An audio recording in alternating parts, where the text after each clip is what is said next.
प्रियानो, एक महत्वाची गोष्ट आहे, अतिशय महत्वाची आहे.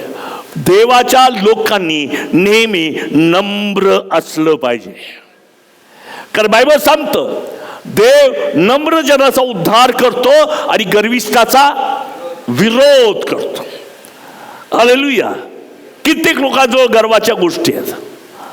पैशाचा गर्व आहे, स्थानाचा गर्व आहे, नोकरीचा गर्व आहे, काही लोकांना सौंदर्याचा गर्व आहे, काहींना कपड्यांचा गर्व आहे.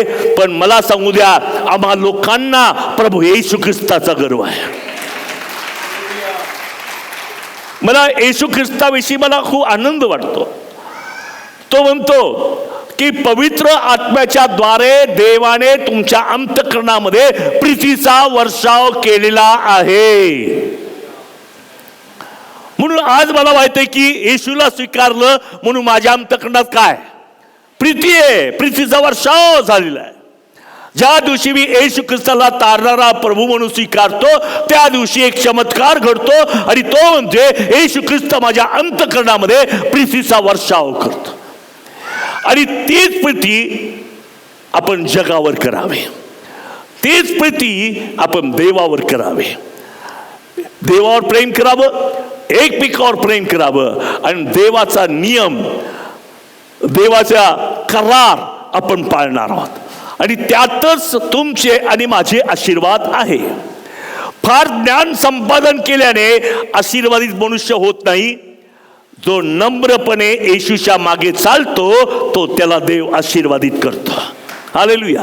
फार ज्ञान संपादन, हे पुस्तक वाच, ते पुस्तक वाच, तो काय असे म्हणला, मला तर नाव पण लक्षात राहत नाही, तर माझ्या नावाचा माझा लहानपणापासूनचा गोंधळ आहे. हे पुस्तक वाचतो, ते पुस्तक वाचतो, तो काय म्हणाला, हा काय म्हणाला, तो काय म्हटला.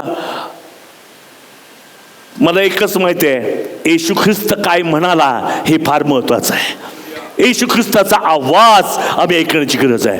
येशू ख्रिस्ताची वाणी आम्हाला ऐकण्याची गरज आहे. म्हणून वाचणाऱ्यांनो, अगदी रिक्त अंतःकरणाने देवाच्या वचनाकडे जा, पवित्र आत्म्याच्या द्वारे प्रार्थना करा. तो पवित्र आत्मा या वचनातून तुमच्याशी बोलेल. हालेलुया. आता मगाशी मी सांगितलं की देव म्हणतो मी तुम्हाला कधी सोडणार नाही किंवा तुम्हाला मी कल्पात राखेल, असं मी बोललो. आणि नंतर आठवलं, अरे मगाशी मी तिथं बसल्यावर वचन उघडलं की प्रभू माझ्याशी बोल. असंही पाहता एका बहिणी संबंधी मी देवाजवळ प्रार्थना करतो, प्रभू माझ्याशी बोल आणि त्यांना काय उत्तर द्यावं ते मला सांग. म्हणून मी उघडलं आणि त्याच्यात तो अर्थ तो होताच त्या वचनामध्ये, पण विशेष करून त्या वचनामध्ये देव म्हणतो मी तुला कधी सोडणार नाही. हालेलुया. मी कधीच तुला टाकणार नाही. आणि म्हणून ही गोष्ट आपल्या अंतःकरणामध्ये आपण साठवून ठेवण्याची गरज आहे की देव त्याच्या वचनाच्या द्वारे माझ्याशी बोलत आहे. आणि बोलत आहे इतकंच नाही, तो माझ्यामध्ये कार्य करत आहे. म्हणून देवाचा आत्मा कार्य करतो, आपण त्याला सहकार्य करूया. देव कार्य करतो, आपण सहकार्य करूया. ज्याप्रमाणे येशू म्हणाला सहकार्य, हे देवा तू मला पाठव, मी जातो. देवाने त्याच्या अंतःकरणात कार्य केलं की माझ्यासाठी कोण जाईल. सहकार्य काय आलं, हे देवा मी आहे, मला पाठव. या दोन गोष्टी ज्यावेळेस आमच्या जीवनात एकत्र येतात त्यावेळेस ते वचन माझ्यासाठी फलद्रूप होतं, आशीर्वादित होतं. नाही तर पुष्कळ लोक ऐकतात भरपूर, पण त्याला प्रतिसाद योग्य तो देत नाही. आणि म्हणून ज्यावेळेस देव बोलतो त्यावेळेस माझ्या सहकार्याचा भाग त्या ठिकाणी असणं गरजेचं आहे, जेणे प्रकारे ऐकलेलं वचन मला लाभदायक ठरणार आहे. देवाचं सांगतं, जे वचन मी ऐकतो ते मला लाभदायक ठरतं, कारण त्या वचनाला मी स्वीकारतो आणि त्याला प्रतिसाद देतो. मला एक गोष्ट गेल्या आठवडाभर चांगली सतावते आणि त्याच्याविषयी मी 1-2 ठिकाणी बोललो सुद्धा की येशू ख्रिस्त समोर असताना त्याच्या 2 बाजूला 2 चोर होते. एक चोर थट्टा करून म्हणतो, तू देवाचा पुत्र आहे, तुझी पण सुटका कर, आमची पण सुटका कर. एक म्हणतो. दुसरा मात्र म्हणतो, तुला देवाचं भय नाही काय? काय म्हणतो? भय नाही काय?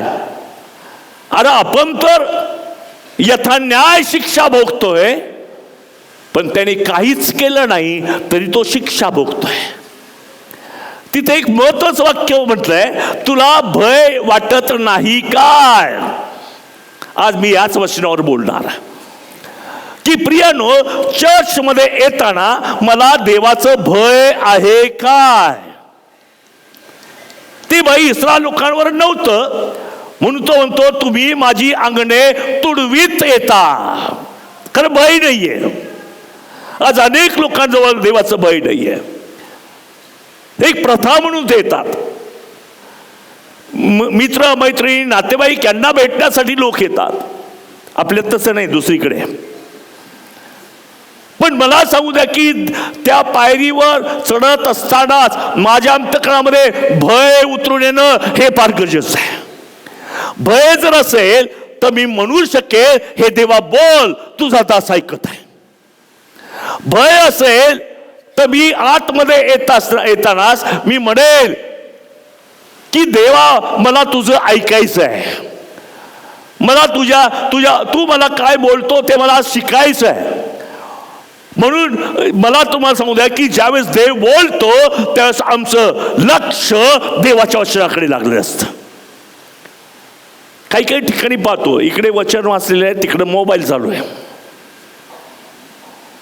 भय कुठे आहे? हालेलुया. त्याला उर्मटपणा म्हणतात, किंवा मला सांगू द्या की ताठ मानेचं म्हणतात, किंवा बंडखोर असं म्हणतात. असं बायबलवर स्पिरिच्युअल मिनिंग मी तुम्हाला सांगतो, जगातला नव्हे. जस देव बोलतो आणि मी समजा मोबाईल, आता मी मोबाईल विषयी सोपा आहे म्हणून सांगतो, त्याच्यासारख्या पुष्कळ अनेक गोष्टी आहेत. तर ज्यावेळेस देव बोलतो आणि मी मोबाईल हाताळतो का आणि मेसेज पण करतो, काही लोक तर मेसेज पण चालू आहेत. काही काही लोक शुक्रवारचं चर्च इकडं आतमध्ये आहे म्हणून एक तरुण मुलगा एक तरुण मुलगी इथं यासाठी येत होते की त्यांना एकमेकाला भेटता येत होतं. भय नाहीये. तर मला तुम्हाला सांगू द्या की देवाच्या अंगणामध्ये येताना देवाविषयीचं भय निर्माण होणं हे फार गरजेचं आहे. मला एक गोष्ट माहिती आहे, एक संदीप प्रकाश तुम्ही पाहिला असेल, साधारणपणे 6 वाजता पडतो, संध्याकाळी 6 वाजता. या 6 वाजता जो संदीप प्रकाश आहे त्याच्यानंतर अंधार पडतो, आधी उजेड असतो. आता संदीप प्रकाश का पडतो? कारण जो प्रकाश आहे तो अंधकाराला विरोध करतो. त्या दोन्हींच्या संयोगाने संदीप प्रकाश तयार होतो. पण मला तुमचं लक्ष याकडे केंद्रित करायचं आहे की अंधाराला दटावण्यासाठी प्रकाश त्याला विरोध करतो, अंधार येऊ नये त्याला विरोध करतो, पण शेवटी संदीप प्रकाश येतो. पण देवाच्या लेकरांनो, देवाचं वचन माझ्याकडे आहे, प्रभू येशू ख्रिस्त जगाचा प्रकाश माझ्याकडे आहे, आकाश पृथ्वीचा निर्माण करता परमेश्वर माझ्याकडे आहे. तो स्वतः प्रकाश आहे. ज्याच्याजवळ येशू ख्रिस्त नावाचा प्रकाश आहे तो कसलाही अंधकार असला त्याला विरोध करणारच आणि त्याला हाणून पाडणार. आमेन. संदीप प्रकाश म्हणजे काय? केवळ देवा तू पण बरोबर आहे, सैताना तू पण बरोबर आहे, याला म्हणतात संदीप प्रकाश. अंधाराला म्हणायचं ठीक आहे, उजेडाला म्हणायचं ठीक आहे, हे जगातलंच. पण ज्यावेळेस तुम्ही आत्म्याने भरून जाता, देवाच्या वचनाने तुम्ही भरता, त्यावेळेस मला सांगू द्या किती मोठा अंधकार तुमच्या विरोधात असेल तर देव तो घालवून टाकायला देव समर्थ आहे. तुमच्या मनातला अंधकार आहे, विचारांचा अंधकार आहे, वेगळ्या समस्यांचा अंधकार आहे की ज्याच्यामुळे आम्ही हतबल होतो. पण भिवू नका, उठ, प्रकाशमान हो, कारण प्रकाश तुझ्याकडे आलेला आहे. आमेन. Praise the lord. म्हणून मला सांगताय ख्रिस्ती जीवन आहे, अभ्यासाचं जीवन नाही, हे जगण्याचं जीवन आहे, हे जगण्याचं जीवन आहे. म्हणून तुझे वचन माझ्या पावलाकरता दिवा आणि माझ्या मार्गावर प्रकाश आहे, कारण ते जगणं आहे. आणि मला माहिती आहे की जर आम्ही देवाच्या बरोबर आहोत तर आम्हाला विरोध करणारा कोणीच नाहीये. परमेश्वर माझ्या पक्षाचा आहे, मी कोणाला भिणार? अंधकाराला नाही. या जगात कोणीच माझं काही करू शकत नाही. दुसरी महत्वाची गोष्ट आहे की परमेश्वर तो मी तुला टाकणार नाही आणि सोडणार नाही. युगाच्या समाप्तीपर्यंत मी तुझ्या बरोबर आहे. आमेन, हालेलुया. किती मोठा प्रकाश आहे, केवढा मोठा विजय आहे. देवाने आम्हा प्रत्येकाला तो ख्रिस्त येशूच्या द्वारे मोकळा केलेला आहे, आशीर्वादित केले. म्हणून आज आम्ही प्रश्नार्थक विचार करत नाही, बोलत नाही, तर आम्ही होकारार्थी पॉझिटिव्ह बोलतो. कारण देवाने आमच्यावर इतकी प्रीती केलेली आहे. आम्ही पापी असताना ख्रिस्त आमच्यासाठी मरण पावला. म्हणून आता तुमच्या स्वतःच्या व्यक्तिमत्वाकडे पाहू नका, वधस्तंभाकडे पहा.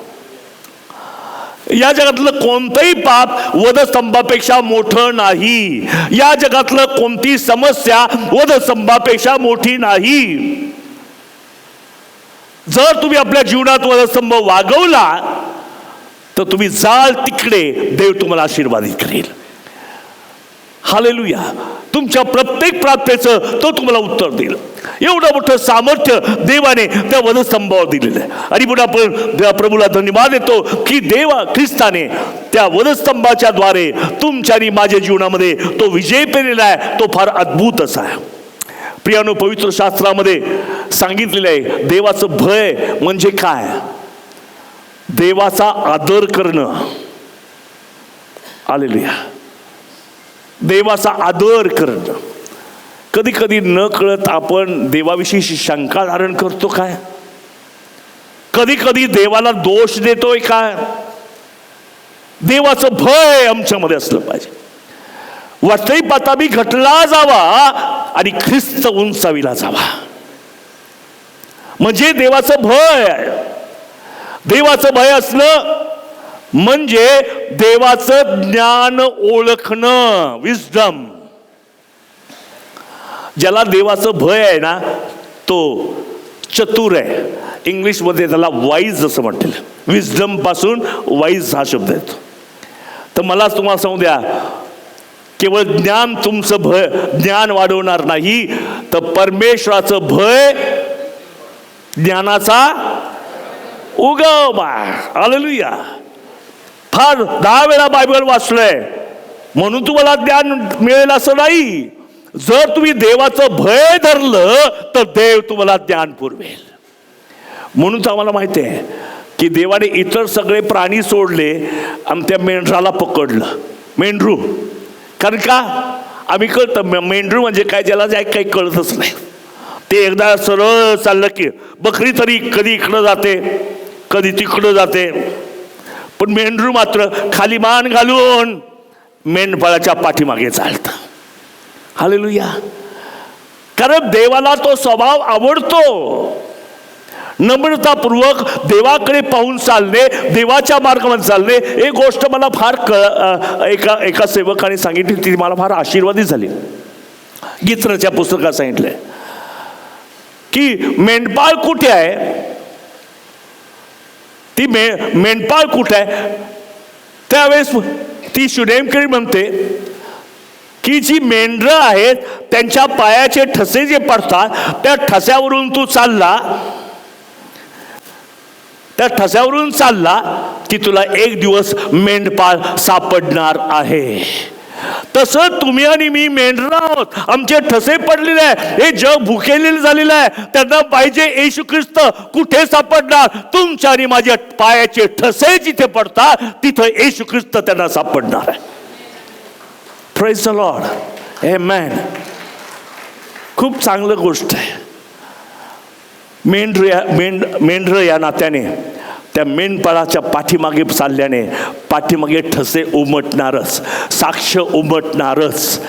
तुमचं ख्रिस्ती जीवन, चाल चलवणूक, तुमचं बोलणं चालणं हे उमटणारच. आणि लोक म्हणतील असा मेंढपाळ मला पाहिजे. कुठे मिळणार? तो शुनेमकरी म्हणते त्या मेंढपाळाकडे जायचं असेल तर मेंढरांच्या ठशावर पावलं ठेवून चाल, तुला तो सापडणार आहे. आणि म्हणून आम्ही प्रत्येकाने आपापल्या ठस्यांचं विशेष काळजी घेणं फार गरजेचं आहे. त्यानंतर देवाचं ज्ञान, देवाची ताकद, देवाचं सामर्थ्य, देवाचे अधिकार हे त्या लोकांना कळतात की जे देवाचं भय धरतात. आमेन. सामर्थ्य असे पेट्रोल पंपासारखी किंवा गॅसचा पाईप एखाद्याला दिला पेट्रोल पंपावर, किती किती पॉवर पाहिजे, किती किलो तुम्हाला पॉवर पाहिजे, लगेच तिकडं पेट्रोल पंपावर दिसतं. ती तसं नाही मिळणार. म्हणजे पॉवर तुम्हाला ह्याची घ्यायची. काही काही लोकांना देवाच्या सेवकांची पॉवर घेतात. काही लोक बेनियन जसा करतो तसं करतात. काही लोक मिलीग्राम सारखं करतात. पण मला सांगू द्या, पॉवर तुम्हाला त्याच वेळेस मिळेल ज्यावेळेस तुमच्या मनात देवाचं भय निर्माण होईल. आमेन. एखादी गोष्ट प्रतिकूल आहे आध्यात्मिक जीवनासाठी, घातक आहे, आध्यात्मिक जीवनाच्या वाढीसाठी घातक असणारी कोणती गोष्ट त्याला मी विरोध करतो, याचा अर्थ मला देवाचं भय आहे. म्हणून काही काही लोक मोहात पडतात. का पडतात? त्या घटकेला त्यांना देवाचं भय वाटत नाही. हॅलो, एखादा मनुष्य का पडतो? एखादा मनुष्य मागे का जातो? कारण अशी एक घटका त्याच्या जीवनामध्ये येते, तिथं त्याला उभं राहायचं असतं एक ख्रिस्ताचा साक्षीदार या नात्याने. परंतु मला सांगू द्या, त्याच्या मनात जर देवाविषयीचं भय नसेल, तो देवाचा ऐकण्याविषयी त्या शत्रूचा ऐकणार आहे. आमच्या जीवनाला प्रतिकार करणाऱ्या शक्तीचं ऐकणार. एक महत्वाची गोष्ट, तुम्ही कोणाच्या सहभागीत आहात ते फार महत्वाचं. ज्यावेळेस आदाम आणि हवा देवाच्या सहभागी देत होते, ते देवाने इन्स्ट्रक्शन त्यांना दिलं. इन्स्ट्रक्शन, एक ताकीद दिली. सर्व झाडाचं फळ खा, मधल्याचं देवाच्या सहभागी. आता देवाची सहभागिता सोडली आणि सैतानाची हवेची सहभागिता केली. फेलोशिप विथ हवा, हवेबरोबर सहभागिता. मग हवेबरोबर सहभागिता केलं तर तो खोटंच बोलणार हो. तो मुळीच तुला काय होणार नाही, हे फळ खाशील तू मरणार नाही, हे खोटं सैतानाने हवेला का शिकवलं? कारण तिच्यामधलं देवाचं भय निघून गेलं होतं. असतं तर तिने फेलोशिप सोडली नसती, सहभागिता सोडली. अनेक लोक सहभागितेकडे का दुर्लक्ष करतात? एक तर ते स्वतःला फार धार्मिक समजतात, बाकीचे फार कमी असे समजतात. काही लोकांना वाटतं की फार वेळ चर्च चालतंय त्याच्यामुळे ते सांगतात. थिएटरमध्ये बसलं तर 6 तासाचे सुद्धा पिक्चर पाहायला तयार आहेत. पूर्वी असं होतं, मी माझं तारण झालं नव्हतं. एकदा 12चा पिक्चर पाहिला बॅटीनी, त्याच्यानंतर 3चा शो पाहिला, 6चा शो पाहिला, 9चा शो पाहिला, 12ला घरी गेलो. Record break. तर मला तुम्हाला सांगू दे की तुमची फेलोशिप कशाबरोबर आहे, कोणाबरोबर आहे. जितकं जास्त तुम्ही एकत्र याल तितकी जास्त तुम्हाला पॉवर मिळणार आहे. आमेन. म्हणून अनेक लोकांना टॅलेंटचा वापर करायला आवडतो, परंतु फेलोशिपमध्ये येण्यासाठी त्यांचं मन तयार होत नाही. पण अनुभव घेऊन पहा, जेव्हा जितकं जास्त तुम्ही. मागच्या शुक्रवारी कोण कोण होतं? उभं राहा बरं. कसं वाटलं तुम्हाला? पॉवर वाटली की नाही? तुम्ही फक्त एकत्र या. तिथं कोण काय बोलतंय, काय साक्षी होते वगैरे, कसं टीचिंग आहे, हे नंतर, हे याला जास्त महत्व नाही. तुम्ही एकत्र येताच ही गोष्ट पॉवरफुल असते. हे पॉवर आहे, पॉवर. मी नसतो काही बोललो तरी तुम्हाला पॉवर मिळाली असते. हालेलुया. कारण माझ्या टीचिंगमुळे पॉवर येत नाही, तुमच्या एकत्र येण्यामध्ये देवाची पॉवर उतरून येते. कारण जिथं 2 किंवा 3 माझ्या नावाने एकत्र येतात त्यांच्यामध्ये मी आहे. बसूयात आपण. थँक्यू. Praise the Lord.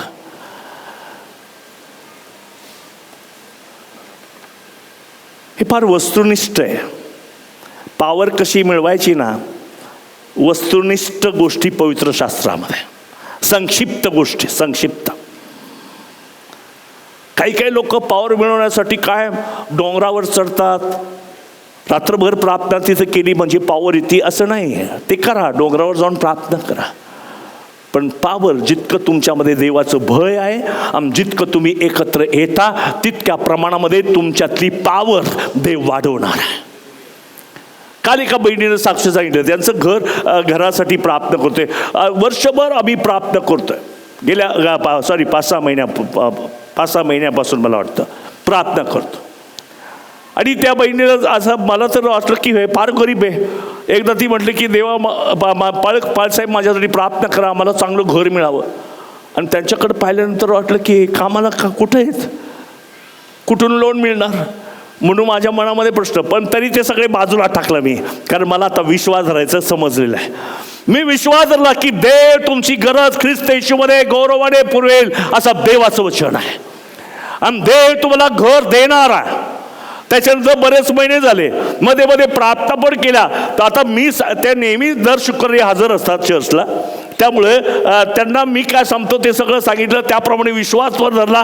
पण सरते शेवटी ब्रदर तुम्ही सांगितला तसा विश्वास पण धरलाय, पण अजून काही घर मिळालं नाही. मी पण जरा डिसेंबरचा महिना होता, डिसेंबर का जानेवारी, तर घर मिळालं नाही. मला पण धगधग वाटली, अरे मी तर विश्वासाने बोलले देव तुम्हाला घर देणारच आहे, देव तुम्हाला घर देणारच आहे, देव तुम्हाला घर देणार आहे. कारण मला वचनाच्या विरोधात असलेल्या गोष्टीवर विश्वास ठेवायचा नाही. ते म्हणा मला चांगलं घर पाहिजे, अरे बापरे, देव तुम्हाला, मी त्यांना हात असा रस्त्याने मी जातच होतो, त्यामध्ये सापडल्या, मी त्यांना म्हटलं की देव तुम्हाला चांगलं घर देणार आहे, आणि निघून गेलं. आणि प्रियानं मला सांगू द्या, कोणत्याही प्रकारची पैशाची अरेंजमेंट नव्हती, कोणाचं सहकार्य नाही, पण देवाने त्या कुटुंबाला मागण्यापेक्षाही अधिक चांगलं घर देवाने त्यांना दिलं. उभारा सिस्टर, कुठे आहेत का? आमेन, आमेन, बरोबर आहे ना? Amen, praise the lord, thank you, praise the lord. अशा अनेक साक्षी घडतात आमच्यामध्ये. का घडतात? कारण तुमच्यामध्ये देवाचं भय आहे आणि तुम्ही एकत्र येता.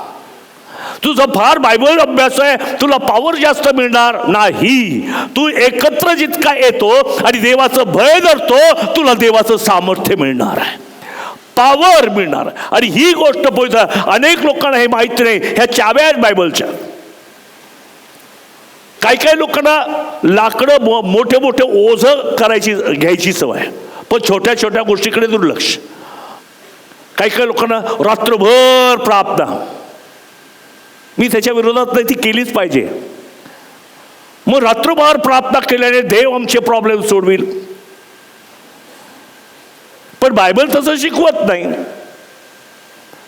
ज्यावेळेस तुम्ही देवाचं भय धरता आणि देवावर तुम्ही प्रेम करता, त्यावेळेस देव तुमच्या कसल्याही समस्या, बायबल सांगतो रोम 8 की जो देवावर प्रेम करतो त्या सर्व गोष्टी मिळून त्याला कल्याणकारक होतात. देव त्यांच्या समस्या सोडवतो. मला माहिती की मंडळीचे जी व्यवस्थापन आहे ते देवाने घालून दिलेले आहे, पण उत्तर घेण्यासाठी आम्हाला स्वभाव बदलला पाहिजे, आमचे विचार बदलले पाहिजे. चर्चला येणं सोपं आहे. मी काही लोक म्हणतात मी 50 वेळा बायबल वाचलो, मला खूप कसं तरी होतं, कारण मग हार्डली 2-3 वेळा माझं वाचून झालंय. अरे 50 वेळा वाचलं, तर तुम्ही किती वेळा वाचलं त्याच्यावर पॉवर नाहीये. तुम्ही किती देवावर विश्वास ठेवता, देवाचं भय धरता, त्याच्या मागे तुम्ही चालता, इतके जास्त तुम्ही एकत्र येता, तितक्या प्रमाणात तुमच्यातलं सामर्थ्य देव वाढवतो, देवाचं ज्ञान तुम्हाला प्राप्त होतो. आणि ही गोष्ट अतिशय महत्वाची आहे. देवाचं भय असल्यामुळेच मनुष्य वाईटापासून दूर राहतो. प्रभूच्या प्राप्तीत सांगितले नाही का, आम्हाला वाईटापासून सोडू. ठीक आहे, येशू म्हणतो ठीक आहे, वाईटापासून सोडवतो. मग काय कर, रेग्युलर एकत्र ये, मी तुला वाईटापासून सोडवील. असं काही चमत्कारिक कांडी नाही फिरणार वाईटापासून सोडवण्यासाठी. तर माझी जी प्राप्त आहे की देवाला मला वाईटापासून सोडवू, त्याच्यासाठी मला देवाचं ऐकलं पाहिजे, मला फेलोशिपमध्ये राहिलं पाहिजे, देवाच्या वचनात राहायला पाहिजे, देवावर मला प्रेम केलं पाहिजे, देवाचं भय धरलं पाहिजे, आणि देव माझ्यातलं त्याचं सामर्थ्य वाढवणार आहे. आमेन. देव आपोआप, हे मनुष्याच्या प्रयत्नाने कोणी वाईटापासून वेगळं राहू शकत नाही, कोणीच नाही. आहे का कोणी? तर हात उंच करा, तुमचे पाय दाखवा इकडे. तुमच्या प्रयत्नाने तुम्ही वाईटावर विजय मिळवू शकत नाही, उलट जास्त खड्ड्यात पडता. परंतु ज्यावेळेस तुम्ही देवाचं भय धरता, त्या भयामुळे देव तुम्हाला वाईटापासून सोडवतो. पवित्र शास्त्रामध्ये मनुष्य वाईटापासून सुटत नाही, तर पवित्र शास्त्रामध्ये देव वाईटापासून मला सोडवतो असं लिहिलेलं आहे. म्हणून अनेक लोक आपल्या स्वधार्मिकतेवर इतका विश्वास ठेवतात आणि वाईटावर विजय मिळवण्याचा प्रयत्न करतात, पण आमचे काय होतं माहिती आहे का? पहिल्यापेक्षाही वर्स्ट होतं, बेकार होतं. ते तुम्हाला कधीच विजय देणार नाही. म्हणून बायबलला सोडून काही ऐकूच नका. देवाचं भय धरा, देवासाठी एकत्र या, सहभागितेमध्ये या, प्रार्थनात वचनात राहा. पण सहभागितामध्ये महत्व आहे. जितकं तुम्ही सहभागितेत राहाल तितकं देव तुम्हाला सामर्थ्य पुरवणार आहे. मला माहिती आहे की आता आम्ही खेड्याकडे शेकोटी पेटवायचो. इथं लाकडं पडले, तिथं लाकडं पडले, तिथं लाकडं पडले, इकडं, आणि मध्ये एक पेटलेलं लाकूड पडलं. तर प्रियानं मला सांगू द्या की चांगले सुकलेली लाकडं पण त्या पेटलेल्या लाकडावर ठेवलं नाही तर ते पेटत नाही. ओललं, किती सुकलेलं जरी लाकूड असलं, म्हणजे अति धार्मिक जरी असलं, पण फेलोशिप मध्ये असेल, ज्या मधले जे लाकूड आहे त्याला जे जॉईंट जर नसेल, ती कधी पेटणार नाही. उलट पक्ष, किती ओललं जरी लाकूड असेल, तुम्ही त्या पेटलेल्या लाकडावर ठेवा, थोड्या वेळाने होईना ते पण पेट घ्यायला लागेल. आमेन. म्हणून फेलोशिपचं महत्व आहे. जितकं तुम्ही एकत्र याल तितकं देवाचं सामर्थ्य तुम्हाला मिळेल, अधिकार तुम्हाला मिळेल, देवाचं ज्ञान तुम्हाला प्राप्त होईल, वाईटापासून देव तुम्हाला दूर करेल. हालेलुया. स्तोत्रसंहिता याचा 86 अध्याय आणि 11 वचन. स्तोत्र 86:11. हे परमेश्वरा, तुझा मार्ग मला दाखव, मी तुझ्या सत्य मार्गाने चालेल. मी तुझ्या सत्य मार्गाने चालेन. तुझ्या नामाचे भय धरण्यास माझे चित्त एकाग्र कर. आमेन. सत्य मार्गाने केव्हा चालू शकतो? देवाचं भय असल्याशिवाय मनुष्य सत्य मार्गाने चालू शकत नाही. हे देवा, मी तुझ्या मार्गाने चालतो, पण तुझं भय माझ्यामध्ये निर्माण होण्यासाठी मला एकाग्र चित्त दे, फोकस्ड लाईफ. टिळक म्हणतात, हृदयी माझ्या पाहिनं जिकडे तिकडे हो माऊली. येशू ख्रिस्ताशिवाय माझ्या हृदयात काहीच नसावं. ज्यावेळेस मी येशू ख्रिस्तामध्ये सामावला जातो, ज्यावेळेस येशू ख्रिस्तामध्ये मी राहतो, ज्यावेळेस माझ्या अंतःकरणामध्ये जिकडं पाहिजे तिकडे येशू ख्रिस्त असतो, त्यावेळेस किती मोठं संकट असू द्या, किती मोठा मोह असू द्या, मला त्याच्यावर विजय देऊ देतो. आणि म्हणून पुन्हा एकदा देवाचं वचन. हे परमेश्वरा, तुझा मार्ग मला दाखवी, मी तुझ्या सत्य मार्गाने चालेल. मी तुझ्या सत्य मार्गाने चालेन. तुझ्या नामाचे भय धरण्यास माझे चित्त एकाग्र कर. आमेन. देवाचं भय तेव्हा निर्माण होतं त्यावेळेस सगळ्यांकडचं लक्ष दूर करा, फक्त येशू ख्रिस्ताकडेच लक्ष लावा. आमेन. सगळ्याकडचं लक्ष. तुमच्या घरातल्या काही गोष्टी असतील, तुमच्या कामावरच्या काही गोष्टी असतील, तुमच्यातले मोह अभिलाषा काही असतील, इच्छा आकांक्षा काही असतील, या सगळ्यांना जरा कचऱ्याच्या पेटीत टाका. थोड्या वेळ कायमचंच टाकून द्या. कचऱ्याच्या पेटीत टाका आणि येशू ख्रिस्ताकडे पहा. तो येशू ख्रिस्त तुम्हावर दया करील आणि तुम्हाला विजयशाली करील. आमेन, आमेन. त्या सगळ्या चिंता, त्या आजाराची चिंता, त्या शेजाऱ्याची चिंता, त्या जॉबवरची चिंता, आर्थिक समस्यांची चिंता, या सगळ्याकडे घेतात आणि प्रार्थना करतात आणि मग लक्ष इकडं थोडं आणि तिकडं थोडं. पण मला तुम्हाला सांगू द्या, येशूकडे येताना सगळ्या चिंता काळजा टाकून द्या आणि एकाग्रचित्तेने येशू ख्रिस्ताकडे पहा. तो तुम्हाला ज्ञान देईल, सामर्थ्य देईल, अधिकार देईल, तो तुम्हाला विजयशाली करेल. आमेन, हालेलुया. किती सोपं आहे ना ख्रिस्ती जीवन. लोकांनी अडचणीचं करून टाकलंय, गुंतागुंतीचं. फार सोपं ख्रिस्ती जीवन आहे. म्हणून तो म्हणतो माझं जू सोयीचं व हलकं आहे. खरं ते सोपं आहे. मोशेने सांगितलेलं यहुदी जीवन हे कठीण आणि कॉम्प्लिकेटेड आहे. आणि एवढं करूनही शेवट काय? मरण. पण ख्रिस्तानं जे जीवन वधस्तंभाच्या द्वारे तुम्हाला आणि मला दिलेलं आहे, त्याच्यामध्ये शांती आहे, त्याच्यामध्ये प्रीती आहे, त्याच्यामध्ये विजय आहे, त्याच्यामध्ये आशीर्वाद आहे, त्याच्यामध्ये बरकत आहे. हालेलुया. म्हणून तो योहान 10:10 मध्ये म्हणतो नाही का, मी आलो ते तुम्हाला जीवन देण्यासाठी आणि तेही विपुल जीवन देण्यासाठी. हे विपुल जीवन ख्रिस्तामध्ये आहे, मोशेमध्ये नाही आहे, त्या नियमशास्त्रात नाही आहे, ख्रिस्तामध्ये आहे. मी तुम्हाला वारंवार का सांगतो? कारण हे सत्य आहे.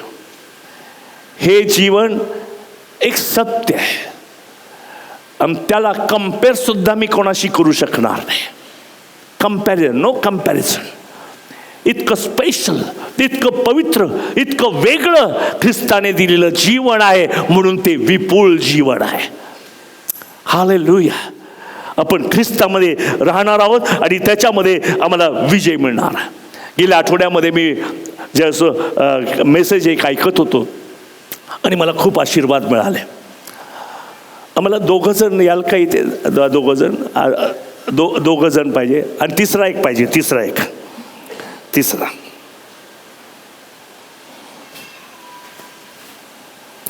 आता हे प्रभूनं मला सुचवलं ते मी तुम्हाला सांगतो. एक इकडं तोंड करून, एक इकडं तोंड करून. करूब कसे असतात? करूब, दयासन करूबाचं चित्र करा.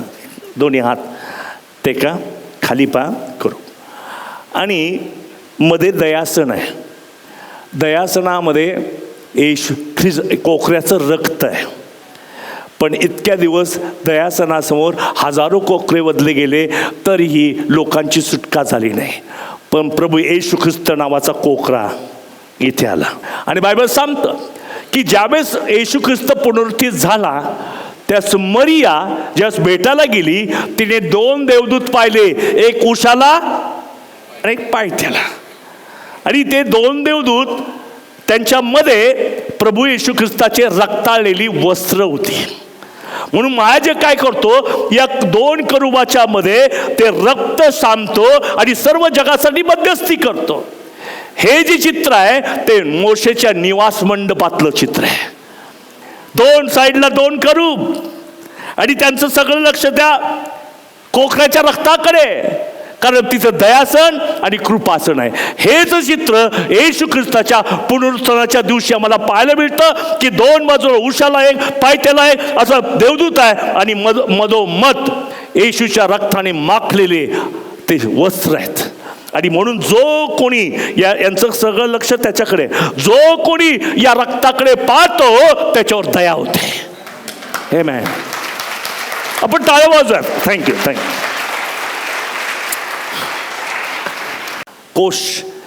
कोशाच्या इकडे एक देवदूत आहे, इकडे एक देवदूत आहे आणि खाली दयासन कृपासन आहे. आणि महायाजक त्या दयासनावर कृपासनावर कोकऱ्याचं रक्त शिंपडतो.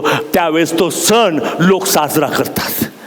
पण तुमच्या आणि माझ्यासाठी प्रभू येशू ख्रिस्ताने वधस्तंभावर जे रक्त सांडलं त्याच्या उशाला आणि पायथ्याला ते तसेच 2 करूब दिसत होते आणि मधोमध येशूच्या रक्ताने बाकलेले ते येशूचे वस्त्र होते. ते येशूचं रक्त आहे. आणि म्हणून जुन्या काळामध्ये प्रतिकात्मक मोशेने निवास मंडप तयार केला. कल्वरीच्या टेकडीवर त्या कबरेमध्ये निवास मंडप आपण प्रत्यक्षात पाहतो. जी सावली होती, इब्री 10:1 मध्ये सांगितलं, जी काही सावली होती, वाचा इब्री 10:1. तर मग ज्या भावी चांगल्या गोष्टी आहेत त्याची छाया नियमशास्त्रात आहे. त्याची छाया कुठं आहे? मग निवास मंडप हा जो मोशेने तयार केला ती छाया आहे. परंतु कल्वरीच्या टेकडीवर जे घडलंय त्या रिकाम्या कबरीमध्ये ते वास्तव आहे, रियालिटी आहे. हालेलुया. आता मी छायेकडे पाहत नाही, आम्ही रियालिटीकडे पाहतो. हालेलुया. आणि रियालिटी मला कॉन्फिडन्स देते, मला खात्री देते की या रक्ताच्या द्वारे तुझ्या सर्व पापांची क्षमा झालेली आहे. जो कोणी त्याजवळ विश्वास ठेवतो त्याचा नाश होऊ नये तर त्याला सार्वकालिक जीवन देवाने प्राप्त करून दिलं. आमेन. हालेलुया. मला पुन्हा एकदा वाटतं तुम्ही टाळ्या वाजवत. असं माझा पाय जर दिलं तर मी नाचलो असतो, पण आता वयामुळे काही काही म्हणतात की म्हातारा झाले तर अजून काही सुधारले नाहीत. काही काही एका ठिकाणी गेलं वर्षी माणसं आनंदाने करत होतो, ते कोणीच नाचत होते, मी एकटाच नाचत होतो. ते मला टोचून बोलले की काय माहीत नाही, पण एवढे म्हातारे झाले तरी पाळीक साहेब चांगले नाचतायत. आता कॉम्प्लिमेंट होतं का काय होतं मला माहीत नाही. पण हे जे दृश्य त्याच्या डोळ्यात घुसलेलं आहे ना, तो सर्वदा उड्या मारेल, नाचेल, जयघोष करेल, कारण माझ्या पापांची क्षमा झालेली आहे. देवाने मला नीतिमत्व दिलेलं आहे. देवाने मला त्याचं लेकरू बनवलेलं आहे. देवाने मला त्याचं सामर्थ्य पुरवलेलं आहे. देवाने मला अधिकार दिलेले आहेत. आमेन. आणि म्हणून ही आनंद करण्यासारखीच गोष्ट आहे. तुम्ही पर्सनली घ्या, 100% सांगतो, तुम्ही नाचल्याशिवाय राहणारच नाहीत. पर्सनली तुमच्या समोर आहे. तुम्ही सामूहिक घेताना म्हणून थोडं त्यांच्यासाठी, थोडं त्यांच्यासाठी, थोडं त्यांच्यासाठी, थोडं यांच्यासाठी. पर्सनली घ्या आणि अनुभव घ्या. देव किती चांगला आहे, परमेश्वर किती चांगला आहे. तुम्ही पर्सनली घ्या. आमेन. मी 4थीत होतो आणि रविवारच्या दिवशी मात्र पोहायला जायचो. मला पोहायला वेळेला येत नव्हतं. आता खूप आठवडे झाले हो, रविवार आलं की नदीवर जायचं, पोहायचं, पण पोहायला काही येत नव्हतं. उगाच असं मातीमध्ये हात असे खाली पकडायचे, नुसते लाथा मारायच्या, पण पोहता येत नव्हतं. मी इतका त्याच्यामध्ये मग्न झालो तर मला पोहायला पाहिजे, पोहायला पाहिजे, मला पोहायला यायला पाहिजे. मग एक दिवशी रात्री मला स्वप्न पडलं आणि तिथं काळूबाईचा डोह म्हणून एक डोह आहे आमच्याकडे, काळूबाईचा डोह. तो अतिशय खोल आणि मी स्वप्नामध्ये पाहतोय की काळूबाईच्या डोहामध्ये मी मस्तपैकी पोहत आहे. इतक्या खोल पाण्यामध्ये जिथं लोक जायला घाबरतात तिथं मी पोहतोय. सकाळी उठलं, स्वप्न चांगलं पडलं, पण आता खरंच आपण जाऊया आणि पाहूया की मला पोहता येते की नाही. म्हणून विश्वासाने त्या काळूबाईच्या डोहामध्ये उडी मारली आणि सांगतो चमत्कार झाला की मला चांगलं पोहता यायला लागलं. म्हणून नुसतं स्वप्नात राहू नका, प्रत्यक्षात या. तुम्हाला देव अनुभव देणार आहे. देव तुमच्यासाठी चमत्कार करणार आहे. चमत्काराची स्वप्न फक्त पाहू नका, चमत्कार घ्या, स्वीकारा. ते देवाने तुमच्यासाठी राखून ठेवलेले आहे. Praise the Lord. मला पुन्हा पुन्हा सांगायचं वाटतं की ज्यावेळेस देवाचं भय असतं त्यावेळेस मला फेलोशिपची ओढ लागते. कधी कधी असं वाटतं, रविवारच्या दिवशी खूप थकलोय, रात्री पण उशिराच्या गावावरून आलोय, आता कसं जायचं. परंतु देवाच्या भयामुळं सकाळी 6ला माझं उठणं होतं. लगेच डोळे झाकत असते, गिझर चालू करतो आणि ते एकदा अंगावर पाणी पडलं की झोप निघून जाते. का? देवाचं भय आहे.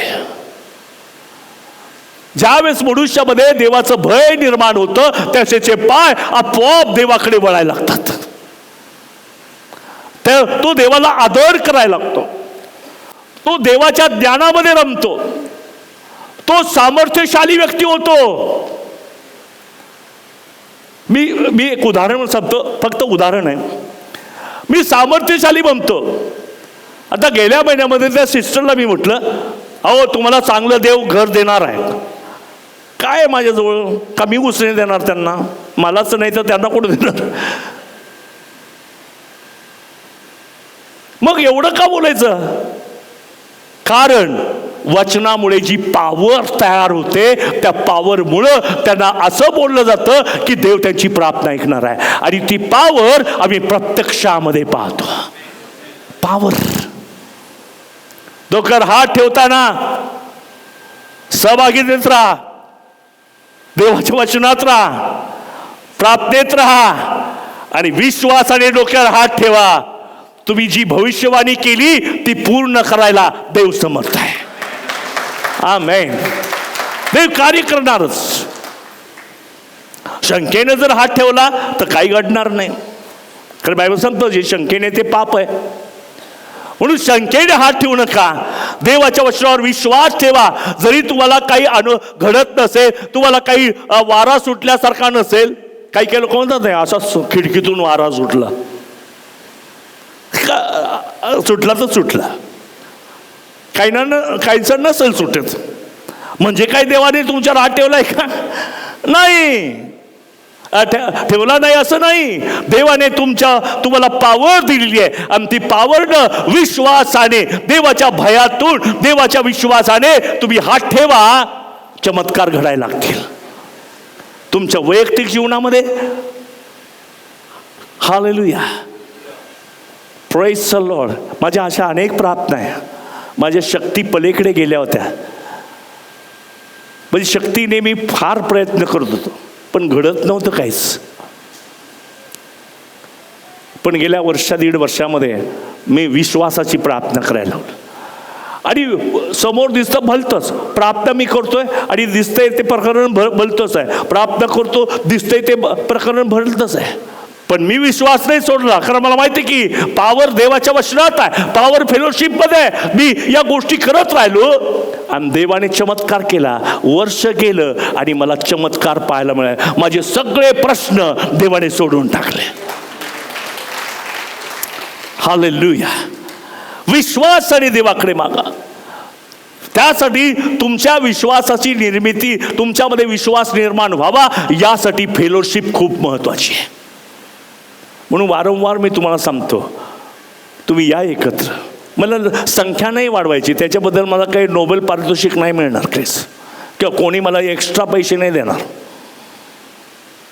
पण मी सत्य सांगतो की तुम्ही एकत्र या, तुम्ही पॉवरफुल होणार आहात. जितकं तुम्ही एकत्र याल तितकी ताकद तुम्हाला मिळेल. अजून कितीतरी साक्ष गेल्या शुक्रवारी मी ऐकल्या आणि कितीतरी लोकांच्या द्वारे देव बोलला. त्याचं कन्फर्मेशन पण आम्हाला मिळालं. का? तुम्ही एकत्र येत आहात, तिथं देवाचं सामर्थ्य आहे, शक्ती आहे, पॉवर आहे. तुमचं घर नाही बदललं तर मला सांगा, तुम्ही एकत्र या, तुमचं घर देव बदलून टाकेल. पण काही काही लोकांना डोक्यावर हात ठेवून, पाळसाहेब आमच्या घरासाठी प्रार्थना करा, घरामध्ये फार अशांतता आहे, कोणीच कोणाचं ऐकत नाही, पावट. अहो, मी जो हात ठेवलाय ना त्याने काही घडणार नाही. तुमचं फक्त मानसिक समाधान होईल. फक्त मी एक ख्रिस्ताच्या तत्वापैकी एक तत्व आहे हात वर ठेवण्याचं, ते मी करेन. पण त्याने ते तुमच्या जीवनात घडेल केव्हा?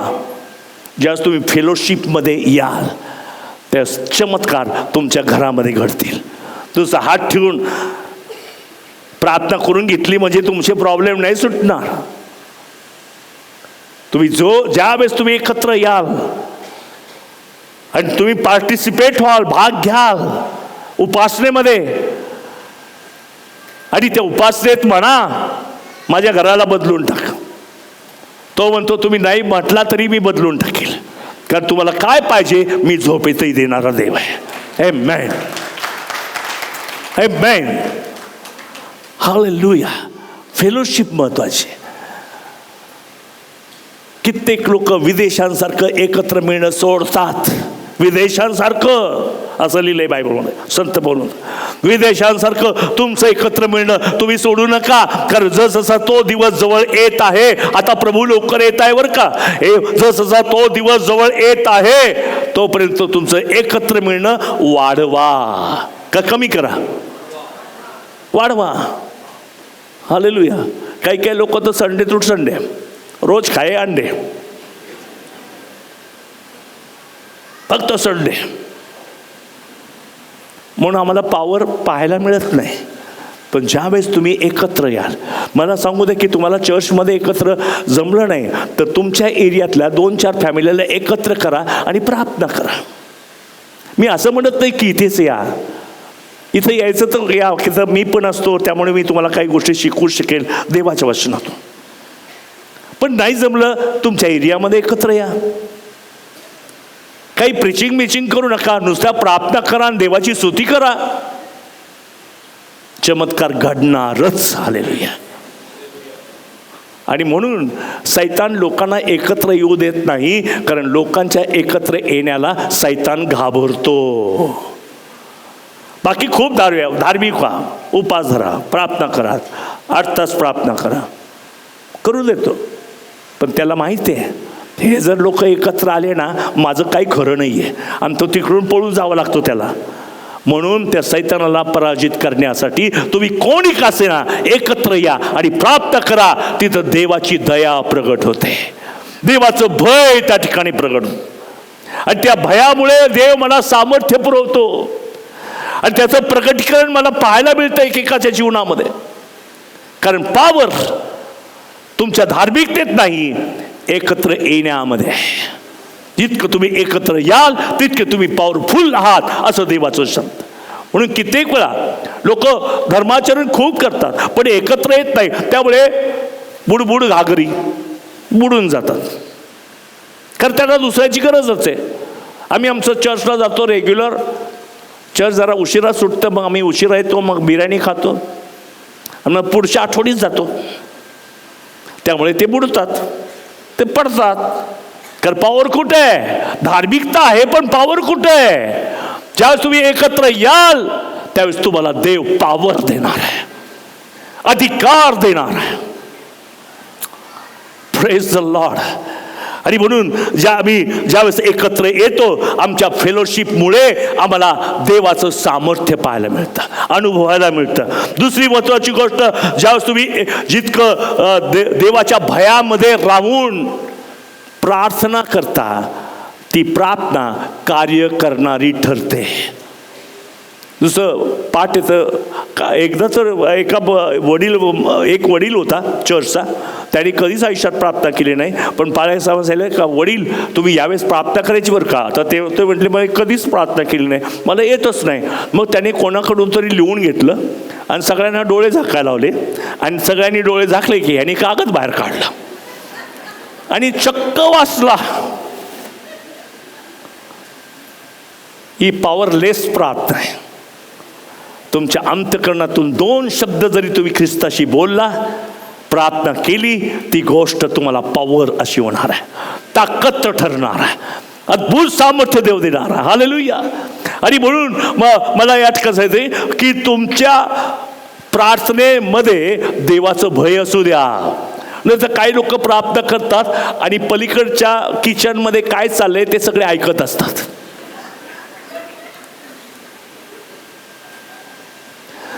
काही लोक प्रार्थनेचे एक प्रकार मी पाहिलेले. काही लोक प्रार्थना करतात, आता ही व्यक्ती त्याला अशाशी करते, मग ती पाथ्याने प्रार्थना करतो, हे सगळं त्याला कळतं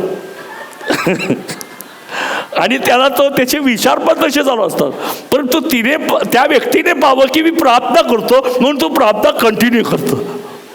काही प्रकार आहेत, पण जे काही करता ते देवाचं भय धरून करा.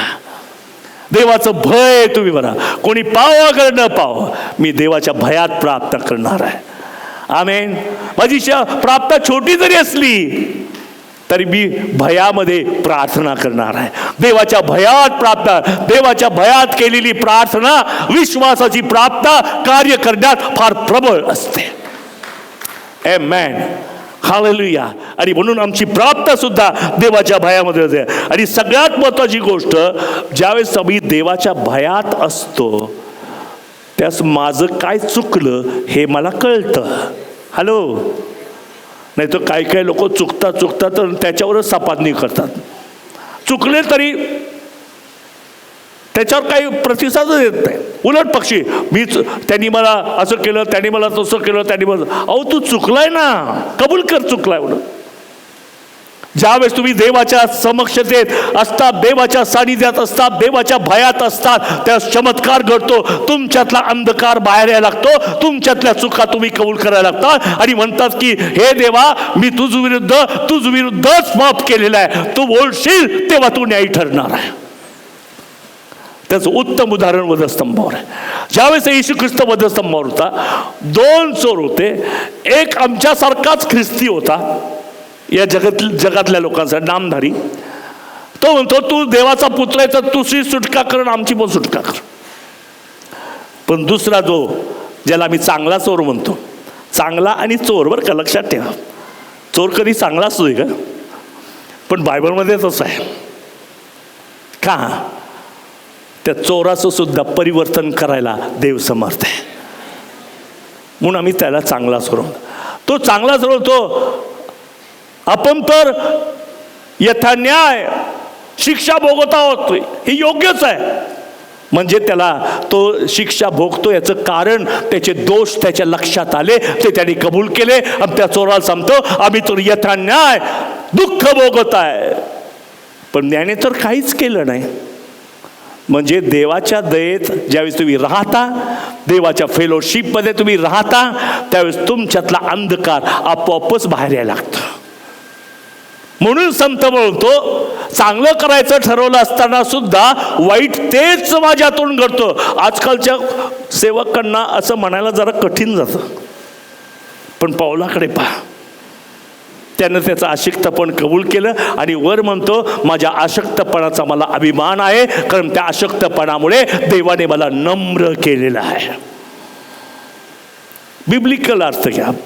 देवाचं राज्य फार वेगळं आहे, ते जगातल्या राज्यासारखं नाही आहे. आणि म्हणून त्या ठिकाणी मला सांगू द्या की जो कोणी देवाच्या भयात राहतो, देवाच्या सहवासात राहतो, फेलोशिपमध्ये राहतो, जिथं वधस्तंभावर येशू ख्रिस्त त्याच्या बाजूला तो चोर आहे, त्याचा फायदा त्याने घेतला आणि कबूल केलं की आपण यथा योग्य, काय म्हटलं बा 40, यथा न्याय शिक्षा भोगत आहोत. हालेलुया. त्याला कबूल केलं, हे शिक्षेला मी पात्रच आहे, तर मी तसाच आहे. तो मात्र कबूल करायला तयार नाही.